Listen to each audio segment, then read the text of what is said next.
In today's chapter of Revelation, we are learning about another event in the end times. Now, in chapter 17, Babylon represented spiritual or religious corruption. In this chapter, John switches gears a little bit. Here, he uses Babylon to symbolize an economic and political entity. It could also represent a physical and literal city. When they talk about the fall, many believe the timeline would be toward the end of the tribulation. More than likely, it is a part of the bowl judgments as described in chapter 16. At the beginning of this chapter, John hears an angel announcing the fall of Babylon in a mighty voice.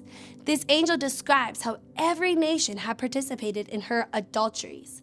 It also shares how merchants of the earth grew rich from her excessive luxuries. This was an economic and political center on a worldwide level. Babylon needed to fall because its existence was all about evil and encouraging others to do the same. They built their wealth through the exploitation of others. They knew what would sell: power, money, and every other sinful desire you can imagine. Using this as their business strategy, they targeted the sinful desires of people and became very wealthy. Their hearts were hardened as they began to elevate their financial status at the expense of other people. They were idolatrous, worshiping other gods, other things, rather than the one true God. Does this sound a little familiar? I think we can all agree that this sounds a lot like our current world economy. So what are believers to do in this evil Babylon? Verses 4-5 say, "Come out of her, my people, so that you will not share in her sins, so that you will not receive any of her plagues. For her sins are piled up to heaven, and God has remembered her crimes." So we are to separate from her. We are to keep ourselves from engaging in our evil practices. We are to live a life of service and generosity, one that looks like Jesus. When it happens, all types of people will mourn the destruction.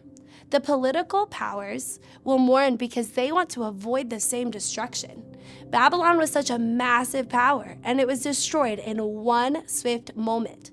Another more obvious group that will mourn are the economic leaders of the time. Verses 11-13 mention some of the most valuable commodities in the world. They're now all destroyed, and so is the revenue that went with them.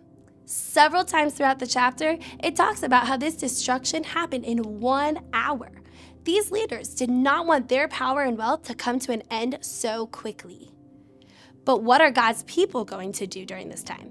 Rejoice.